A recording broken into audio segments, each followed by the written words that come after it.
A Polícia Civil faz um bom trabalho, só que não existe um investimento por parte do Estado que condiciona os agentes que estão ali trabalhando, seja os investigadores, escrivães, delegados de polícia, enfim. Não existe um efetivo, sabe? Não existe um investimento necessário. Sim. Essa é uma queixa dos policiais civis. Sim. E a Polícia Militar também não é diferente. Sim. A gente sabe que na segurança pública o nosso país não é exemplo para nenhum outro país. Sim. Então, dentro das condições, eles estão buscando fazer o melhor que podem. E, às vezes, erros como esse, infelizmente, acontecem. O caso do Fábio é emblemático. O caso do Fábio aqui em São José do Rio Preto... Teve uma proporção enorme. Foi dada essa repercussão pela mídia, porque, de fato, é teratológico uma situação dessa, né? Já pensou, seu pai ser mas aí, preso... Meu Deus. Mas o Fábio ficou preso? Como que foi, cara? Quanto tempo ele ficou? 3 dias. 3 dias? 3 dias. Levaram 3 dias pra gente conseguir o alvará de soltura do Fábio. Até que você foi rápido, cara, nisso. Cara, eu gostaria de ter conseguido no mesmo dia. Cara, 3 dias é muito rápido. Pra um cara que é inocente, cara, entrar numa prisão, cara, é um negócio maluco, cara. Porque maluco. Ele também não fica ali numa salinha de espera esperando a sentença, né? Já vai ele condenar. Já segue procedimento, já vamos rapar cabelo, já vamos rapar barba. O que aconteceu com o Fábio foi muito complicado, porque ele estava com os filhos na hora que ele foi preso. Ele não fazia ideia o que estava acontecendo, cara, foi na frente dos filhos. Velho. Tem um choque emocional, um negócio que vai levar para a vida, que é o gigantesco. Tem uma história sobre isso que traumatizou a filha do Fábio. Por quê? O Fábio é caminhoneiro, então ele passa a maior parte do tempo viajando. Quando ele retornava, ela estava morrendo de saudade do pai. E aí, sempre que eles iam ali num restaurante próximo de casa, no supermercado, alguma coisa, ela queria ir no colo dele, com ele dirigindo o carro, ela queria ir no colo dele. E a mãe ficava falando, não pode, porque se a polícia ver, vai prender. Uma coisa ruim. Cara. Nossa, cara. Só que assim, aquelas coisas que a gente fala pra criança, não faz isso e tal.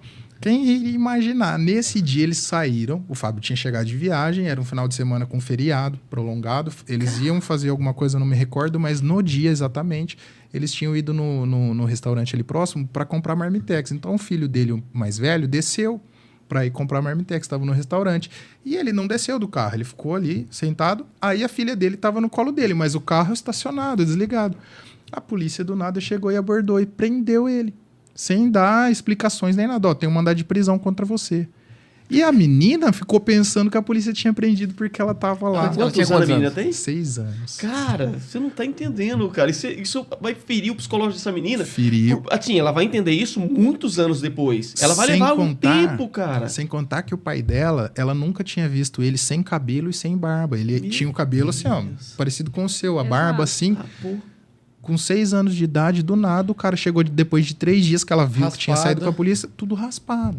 Cara, se acontece comigo, por causa da barba, eu ia entrar bem firme na justiça. Rapaz, barba, errado, tô certo. Mas não é só isso, é uma série de coisas. Cara, assim, é erro em cima de erro, um negócio, cara, vai amontoando. Você vê como é que, tipo, uma coisa que dá errado é um efeito dominó, cara. Exatamente. E complementando ainda no caso dele, houve uso de algemas. Ele não resistiu, ele não demonstrou nenhuma resistência e houve o uso de algemas. E o doutor Ian pode falar até melhor do que eu. Assim, a algema é exceção, não é a regra. Você usa algema quando não tem mais outra alternativa. Sim. E assim, deixa eu tentar entender. No mandato de prisão, tinha os dados exatamente dele, os números dos documentos foto, dele essas e tal. Coisas? Tinha também? Não. Foto não tem. O que acontece? A gente precisa voltar um pouco a essa história. Porque tem questão da leitura digital lá. Tava no lugar errado na hora errada. Não. Cerca de 6 meses antes, teve um cidadão que de fato foi lá, praticou um crime de furto. Entendi. Iniciou-se uma investigação por roubo, mas acabou que ele foi condenado por furto. Esse cidadão entrou numa propriedade para furtar lá fios e tudo mais.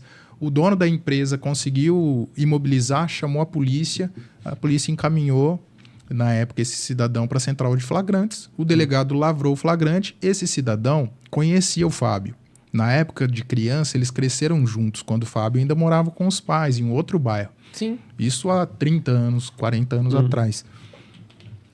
E esse cidadão, como ele já tinha um histórico criminal, na hora que ele foi preso em flagrante, ele informou o nome do Fábio, o RG do Fábio e o nome da mãe do Fábio.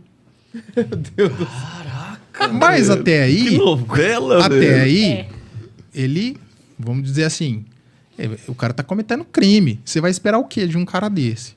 Ele não tem a obrigação de chegar lá e falar a verdade. Exato. Mas, e se fosse o seu nome que ele tivesse falado? Se fosse o meu nome que ele tivesse falado? Do delegado, do juiz, qualquer outra qual pessoa. que é o papel da autoridade ali na Checar. hora? Fazer exatamente. Checar. E aí a história vai aprofundando ainda mais. Que vacilura, você tem uns amigos assim, cara? Se eu tiver, eu vou falar pra você já. Mais de um ano antes, esse cara já tinha tentado fazer a mesma coisa. Caramba, velho. Ele se parecia com o cara ou não tinha nada a ver? Não, nada a ver. E aí, nessa anterior, o delegado percebeu. E era de madrugada, um caso de madrugada. E o cara começou a ligar. Ele acessou um sistema onde tinha os dados verdadeiros do Fábio. Começou a ligar, acho que pro Fábio ou pra mulher do Fábio. O Fábio foi até a central de flagrantes, e isso é coisa de 1 ano e meio, 2 anos atrás. Explicou a situação, foi liberado, o cara foi identificado e tal. Aí depois vem essa vez que não foi feita uma apuração de fato. O cara não apresentou nenhum documento.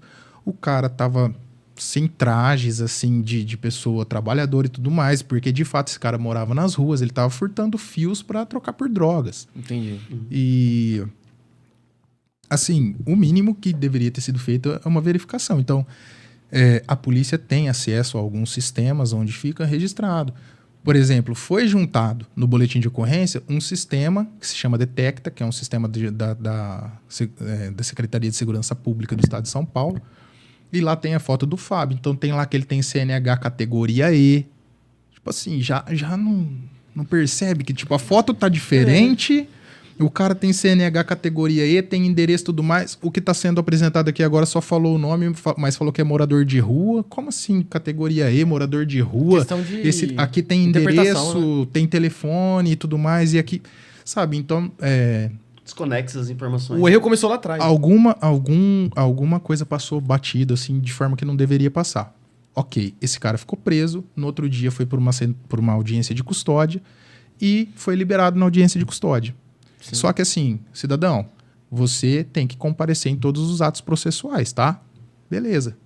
Cara, esquece. Claro. Não era nem no nome dele. O cara sumiu. E o processo continuou. Cara, que cara, filha Como o Fábio não foi localizado, porque esse cara que sequer indicou o endereço, ele falou que ele era morador de rua. Então, foi julgado a revelia. Aí o processo desenrolou. O Ministério Público ofereceu denúncia contra ele. Ele precisava ser localizado para apresentar uma defesa. E simplesmente não foi. O Ministério Público falou, então, prisão preventiva. Vamos puxar isso aqui. Expede um mandado de prisão para ele. Onde ele for localizado por qualquer autoridade, prende ele. Por quê? Porque ele está se furtando do processo. Só que o mandado de prisão era no nome de quem? Do Fábio. Que não está nem sabendo o que está acontecendo. Caramba, e aí, nesse dia do restaurante, a polícia militar...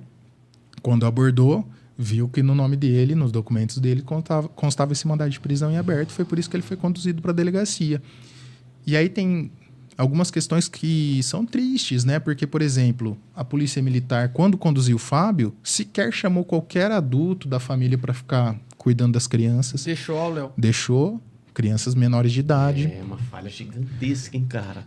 Então, gigantesco. Chegando na delegacia, o Fábio diz que sofreu chacota na delegacia da central de flagrantes, porque ele falava, não sou eu. E os caras riam dele e falavam assim, é o que todo bandido fala. Todo mundo é inocente aqui, tá todo mundo inocente. Tudo de boa.